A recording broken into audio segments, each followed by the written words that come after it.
I'm live. And hello, Alafia, greetings and hotep. Thank you so much. Thank you for coming on to listen to me tonight. Yes, I have been asked to channel Miss Harriet Tubman, but in reflecting on my Geechee Gullah heritage, I am going to transform my voice into channeling Miss Harriet Tubman, the woman they call Moses. But before I do that, I want to reflect back on my Geechee Gullah heritage. Thanks to my uncle that he took the time to tell me, Jinkin blood, you know you are Geechee Gullah. You are a backwater Geechee girl. I never knew what he meant by that.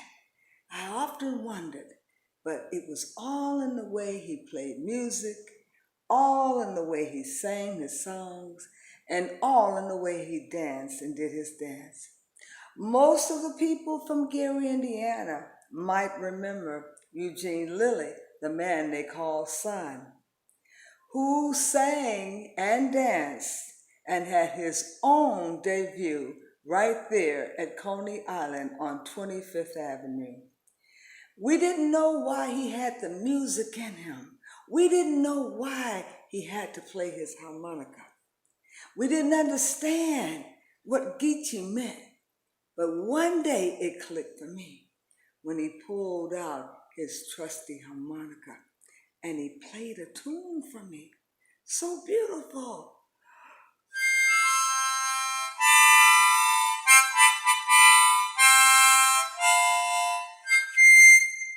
He was known for his harmonica blowing and his kicking up and dancing and singing.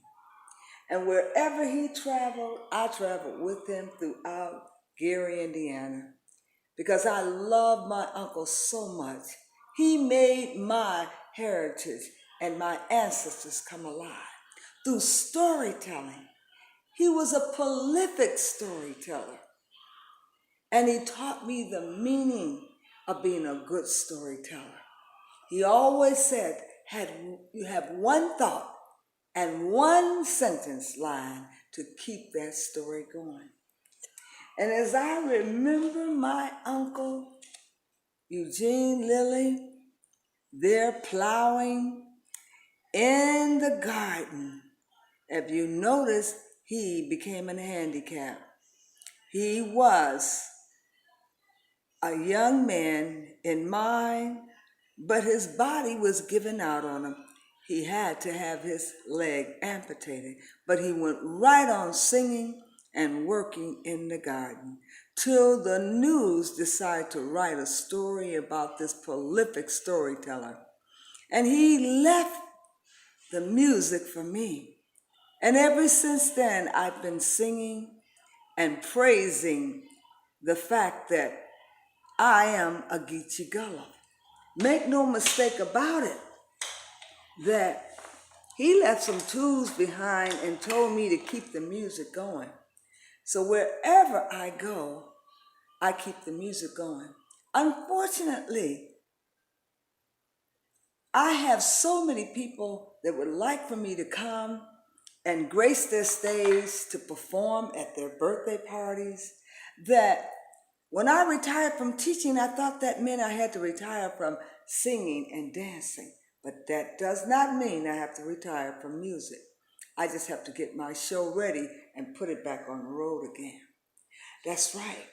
And today I came to do some storytelling for you in remembering my uncle, Eugene Lilly, the man they call Son. The man they call Son was a Geechee Gullah. He said, drinking blood, you are Geechee Gullah, girl. You must know this. You must understand. I ain't never had no learning. I ain't never been to nobody's school except for to take somebody their lunch up to the school. I'd never darted into a school building, but I got the music in my heart. So I started a series of storytelling that is prolific in the International Underground Railroad. As a history teacher, I thought that I would make history come alive to the students by orally passing on stories to them. Join me as I get into performance as I do Harriet Tubman, the young lady they call Missy, and also Moses. Moses, lift up your hand. This here is Harriet.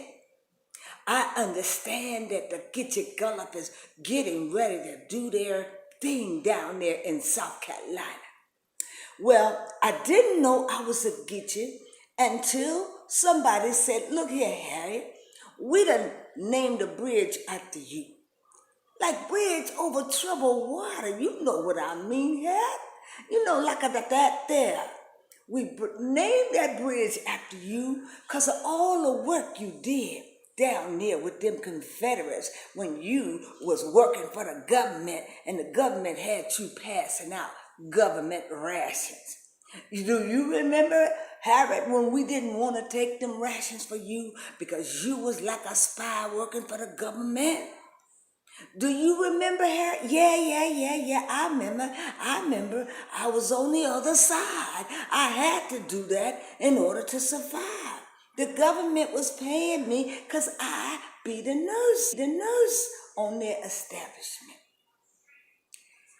I can remember in South Carolina when those Seminole Indians, but they really were the black Geechee Gullah, but they called them Seminole Indians and gave them credit for winning that their war with World War III.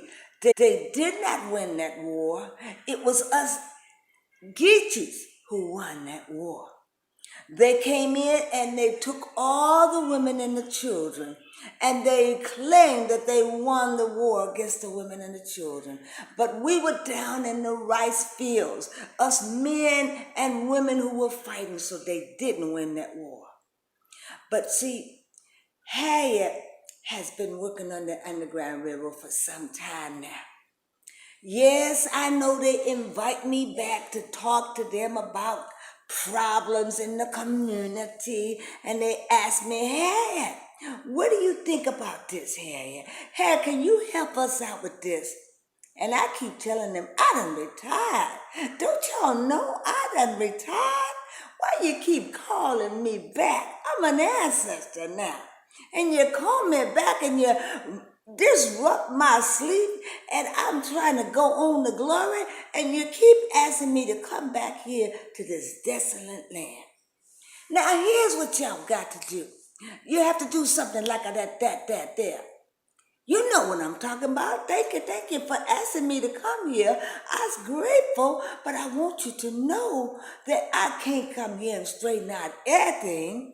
Y'all got to have some mother with yourself. So what be the problem in the country now? Y'all say y'all wanted y'all freedom, and them white folks done gave y'all freedom. You're supposed to be free. Are you free or not? So you say you still in bondage? You mean your people see so they will have encouragement. Shut her up. Close her down. Not this Geechee gal. I's here for a reason. They call me here, Mr. Enforcer. They call me here, and they ask me to speak on the topic of reparation. I done told y'all a long time ago, get them folks their reparation. Because I worked too damn hard for y'all. In the military and working as a rival to keep the war down, I thought you were going to be fair to my people, the Geechees. I thought you was going to go back and give them the reparation they deserve. So why haven't you passed out the reparation to those black Seminole Indians who fought in the war? Why haven't you given them their full freedom? Now, I'm going to say this to all of y'all Mr. Enforcers. And you know who you are. I don't have to explain myself. You know exactly who you are. You got 15% more of the economic income than any race of people on this earth. And you got the black folks barely making it, living beneath the poverty level. Now, how is it that you're going to be blessed and your children are going to go on to glory with you still acting impartial to the first world people? Do you understand, Mr. Enforcer? The first world people, God's chosen ones.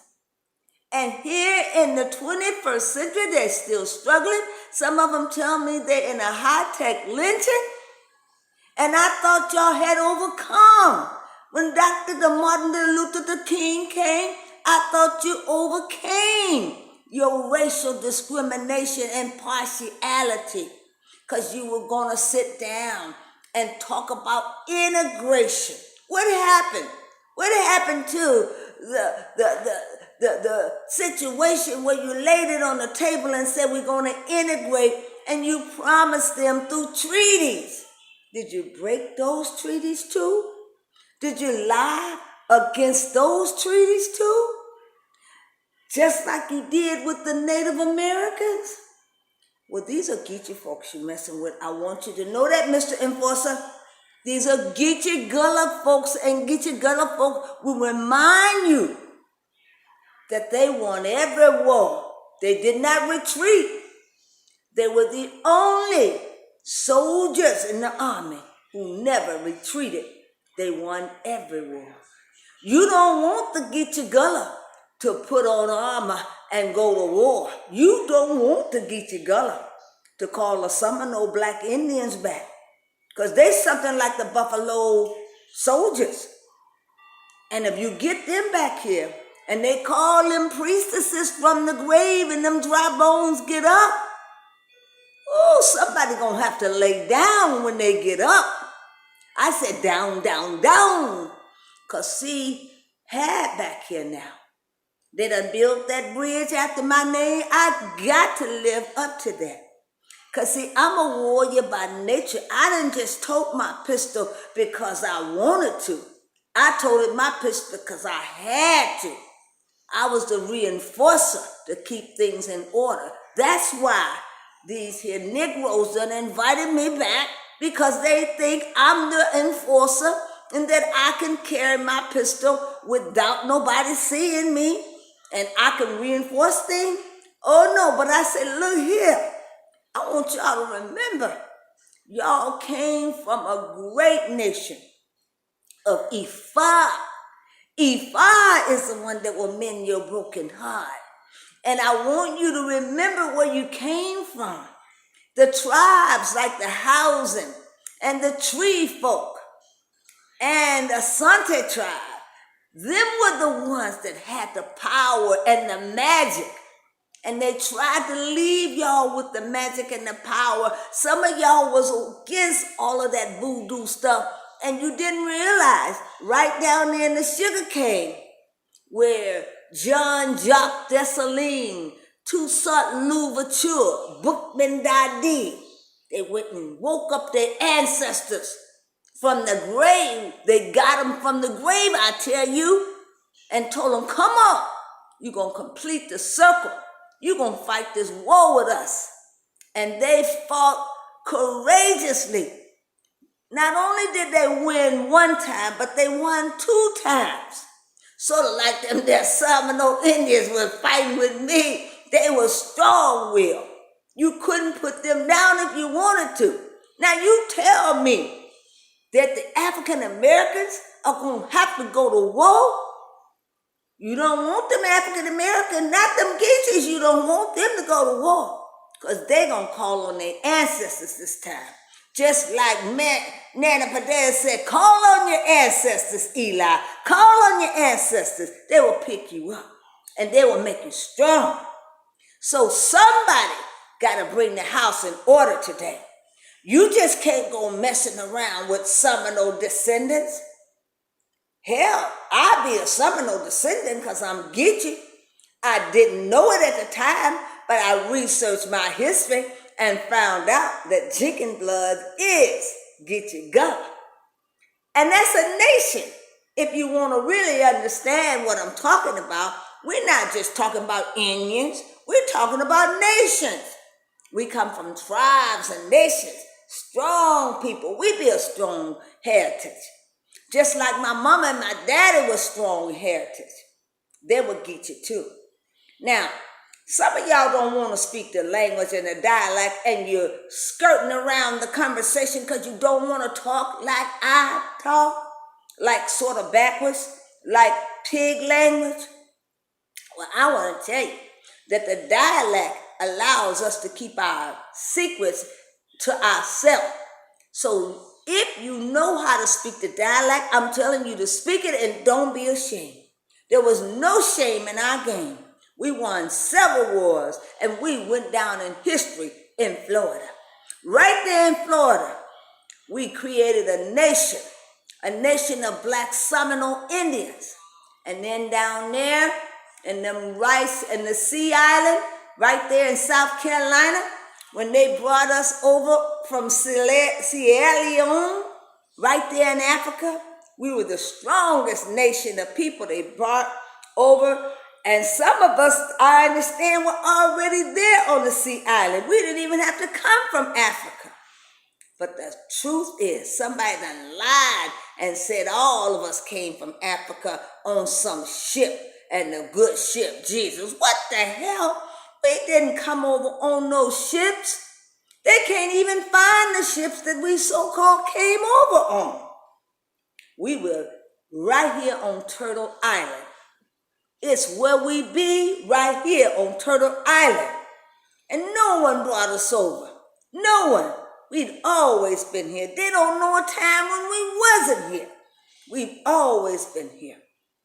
And because we've always been here, they couldn't beat us at war because the Muslims even sing y'all. Yes. My father was deep into the music. He was deep into the singing, and his family was, and he was Geechee Gullah to the heart. He was a Jenkins blood, and he loved him some music.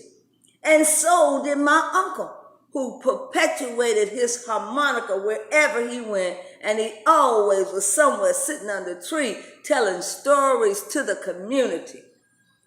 Oh, yes, child.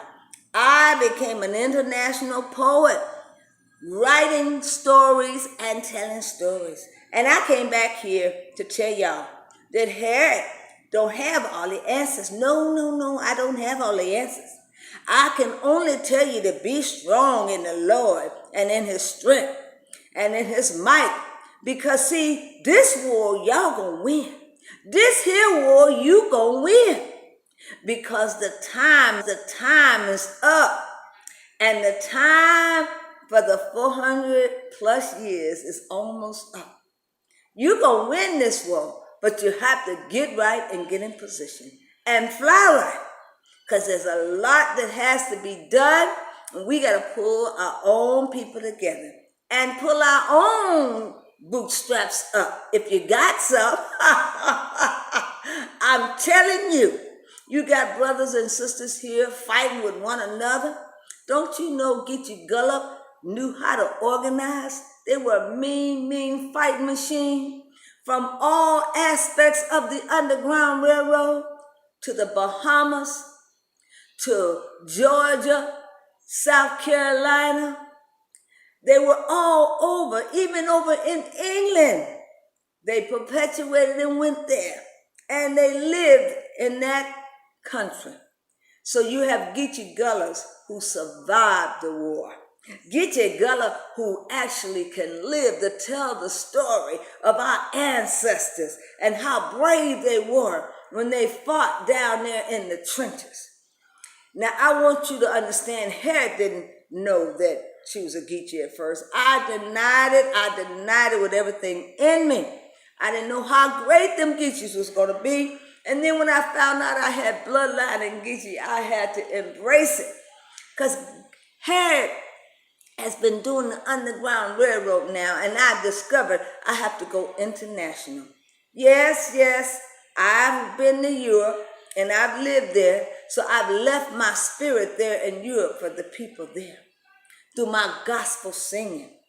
Oh, yes, they love some gospel singing over there in Europe. So I had to go and do traditional gospel songs, and they love the gospel songs, and they often long for the music, and they thought that we could take them to church. And we took them to church too. We sang songs like, the blood that Jesus shed for me, oh, way back on Calvary,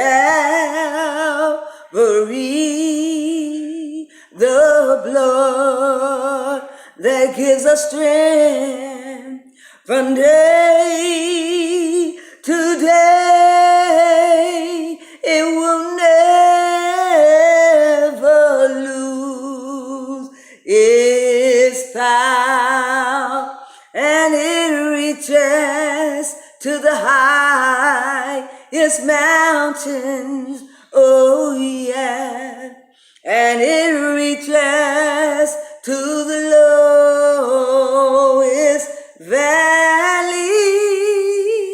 The blood that gives us strength from day to day, it will never lose, it will never lose its power. We sang songs like that right there in Germany, because they didn't have the spirituals, and they needed the spirituals, and we had to go there and talk about slavery and the Underground Railroad, which some of the Caucasians could not understand. They didn't know about this here slavery that we had here in the United States. Now, I want to tell you, when I was coming up, there was people that didn't even know they was in bondage. I could have freed a lot more people had they known that they was in bondage. Some of them didn't even know they was in slavery. When I came back to get them, and I sang the song, follow the drinking go, follow the drinking go. There's an old man coming for to carry me home. Follow the drinking go, follow the drinking go. There's an old man that's coming for to carry me home. We sang songs about slavery and talking to these Europeans. They did not identify. They did not understand. It didn't make sense to them. They couldn't understand why would another man put another man in bondage. But let's get back to y'all problem. I understand that some of y'all are going to the United Nations asking that they will address the problem of y'all reparation. I thought by now the people would have come to their senses and went ahead and gave y'all reparation. Too many people have gotten paid off of y'all money. It ain't right. I tell you, it ain't right. It ain't right. It ain't right. Too many people have gotten paid off y'all money. And too many people financially are well-to-do. And their children's children are now benefiting from the cotton gin and from the cotton that I even picked. And then they say it ain't their fault and they're not to blame. Well, they're reaping the benefits. There's too many black folks that are living beneath their means. But there's a glory that's going to come and turn things around. The riches of the wicked are going to be laid up for the just. I tell you right now, sisters and brothers, your wealth is already laid up. And you're going to be able to lay your hands on it directly. Just keep on and hold on a little while longer. just hold on a little while longer. Hold on a little while longer. Hold on, oh, a little while longer. Hold on a little while longer. Your freedom is on the way. I said press on a little while longer. Press on, oh, a little while longer.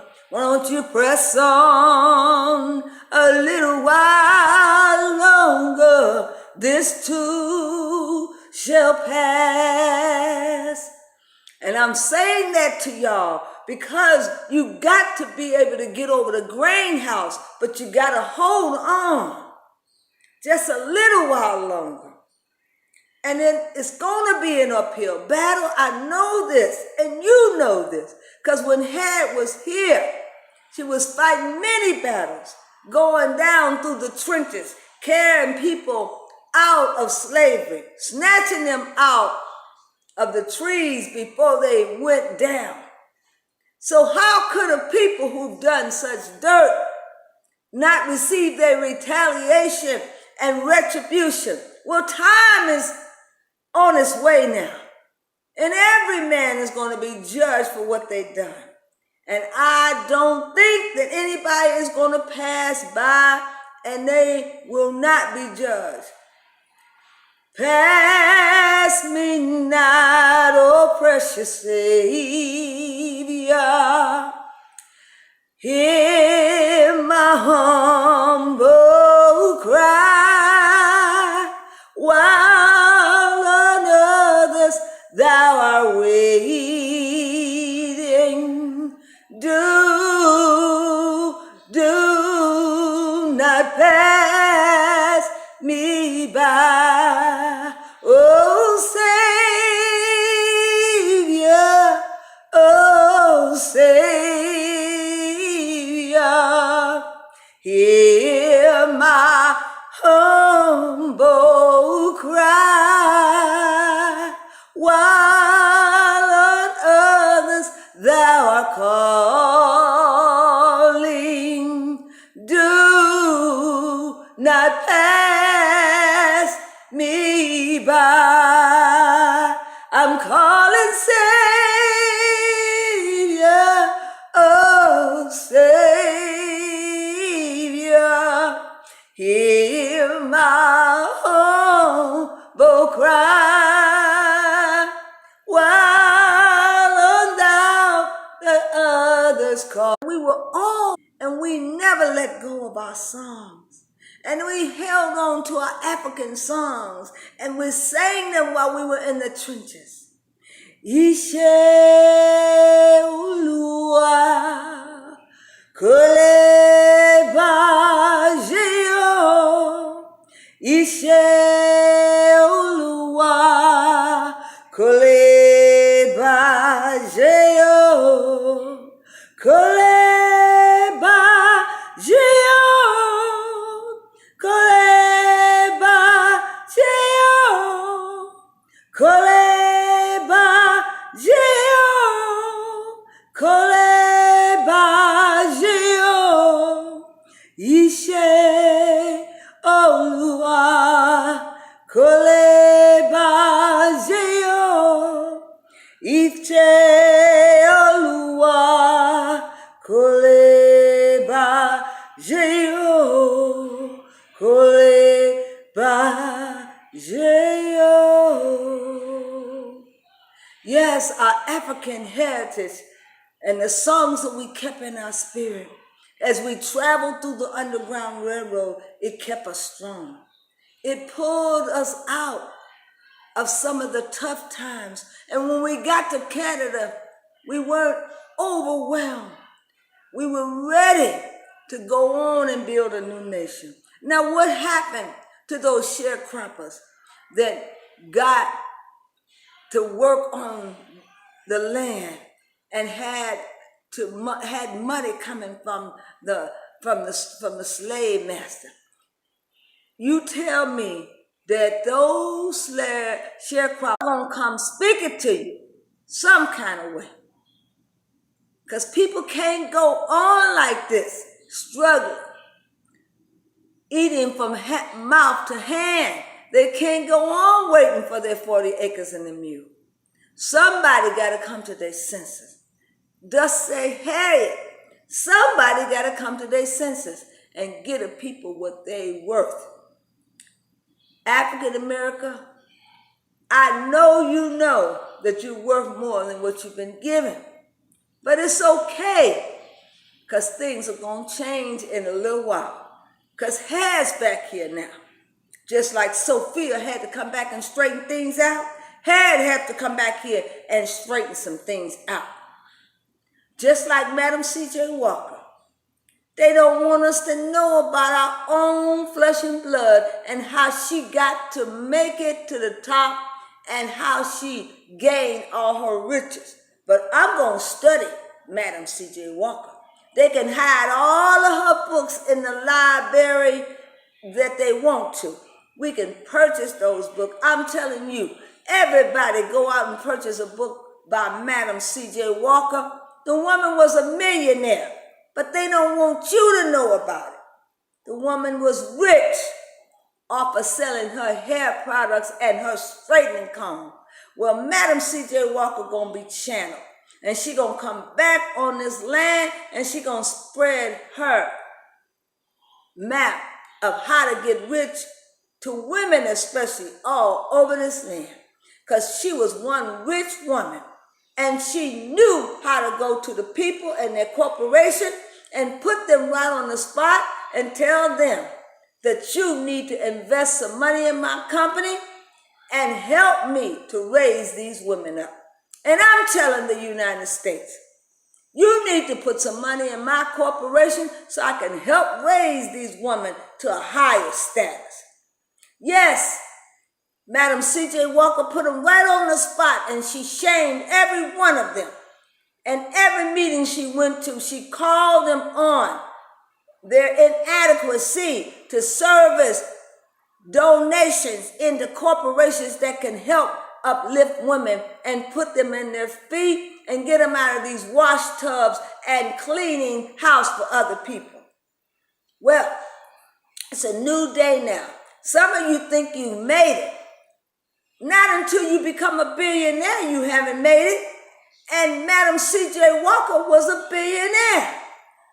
And they couldn't even equate all the money she had. And she lived right here in my hometown. I aim to find out everything I can about my sister, Madam C.J. Walker. I aim to find out where did she plant her riches and where is her hair grease and how come nobody can find it on the market. And why are all her books hidden in the library where you cannot check them out except for overnight? Are they keeping this secret away from us? Then we must demand that we purchase her books and let every man in every church start purchasing her books and read about her legacy, because she has a legacy for your legacy. Yeah, this here hair talking, and I'm upset because I'm finding out things I didn't know about. I thought all that slaving I did in that man's war would have changed things between the officer and the gentleman. And we still got people that are in a high-tech lynching and not given what they deserve. Well, how greedy can a person be that they want everything and they don't want to leave nothing for the African? Not a thing. When you keep on being stingy, the Creator will show you better than He can tell you that this land belongs to you and me, and that every cattle on the hill He has created for His people, and we're His chosen people. And I know they ain't telling us that just to be telling us. God better come up with something real soon and give His people something, else we won't accept the fact that we are the lost sheep and we His chosen people, because how long is He going to wait until he do something for us?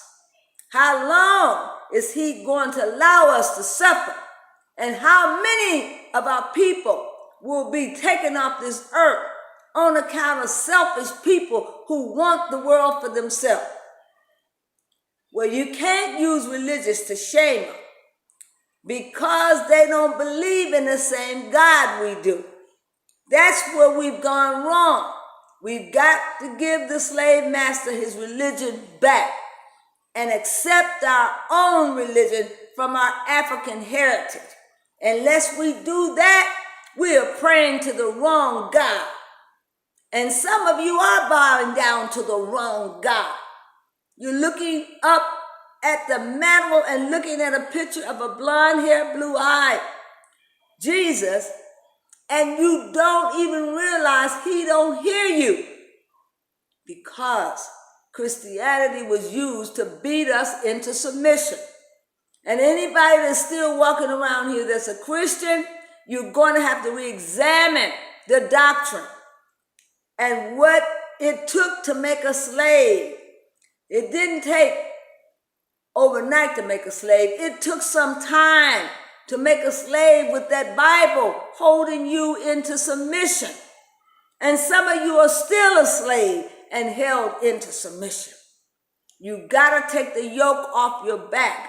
You got to free your mind, and then your bottom will follow. You have to understand this here is for the taking. You can't just keep saying, give us free, give us free. Any man that's worth his freedom must take his freedom by force. And when we say we are from the Seminole Indians, brothers and sisters, they better not take that lightly, because Seminoles are propping up all over the land, and Geechees are coming out the woodwork.